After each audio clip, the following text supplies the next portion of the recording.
Assalamu alaikum, all the students of Political Science class 12th. Dear students, today we have chosen the topic Nehru's approach to the nation building. Very interesting and important topic. And you know that after independence, India undertook the task of nation building under the able guidance of first Prime Minister of India, Pandit Jawaharlal Nehru. You know that Nehru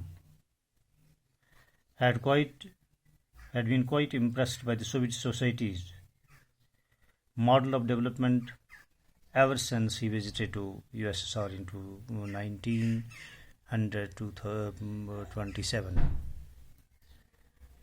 He had always symbolized the twin ideals of the socialism and secularism during the pre-independence days. Thus, the aim after independence, including introduction of means after independence, what was the basic aim, what was the important task to take in hand was to introduce the planned economy, initiating rapid and large-scale industry, development of science and technology, and strengthening of the parliamentary democracy based on ideals of socialism and secularism. ये issues, ये ideals जो हमें after independence Hindustan को India के अंदर कायम करने की ज़रूरत थी. So he legitimate the status of the Congress as the foundation of the development state. Despite being an ideal model of nation building, Nehru's approach had negative traits also. These include continuity of the steel frame British style of the governance. इस पर भी तनकीद हो गई कि हमने वही निज़ाम इख्तियार किया जो इससे पहले था. Giving under strength the rightest elements in the Congress. Third, creation of government supremacy over the state government. Fourthly, establishment of political centralism within Indian federalism. The Indian government under Nehru's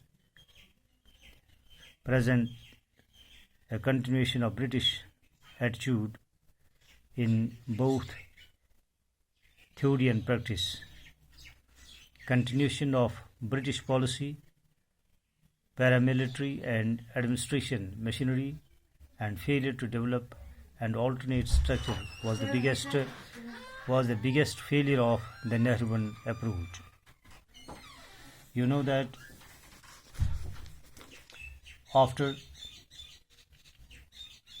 the independence, the idea became not to disrupt the status quo but to build up a socialist pattern of economy on the foundation of the existing order without violent disturbance. In the prosaic task of reformation, the Congress party had tried to convert every problem of national construction in an administrative problem. So the identification of the Congress within springboard of reform had made it unpopular. The loss of ethical organizations, reorganization of the party machinery, or the matter of running an old administrative machinery without sufficient proof of desire or capability of reforming the later has created a kind of frustration and even of cynicism amongst those who had made the attainment of the political freedom synonymous with the advent of the social revolution or moral regeneration.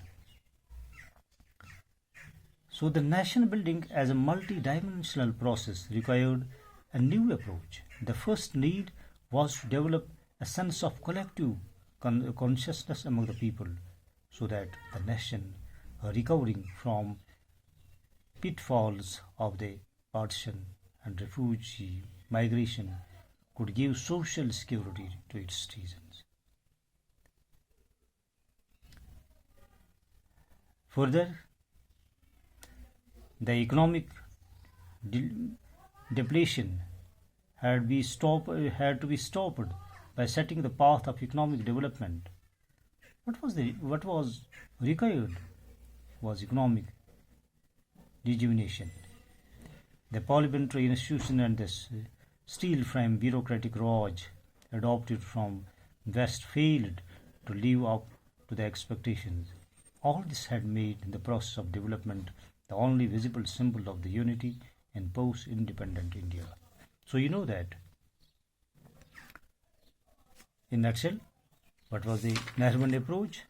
The Nehru's approach was to make India on the pattern of socialism, secularism, and the strengthening of the parliamentary democracy base, and also initiate the rapid large-scale industrialization. Thank you.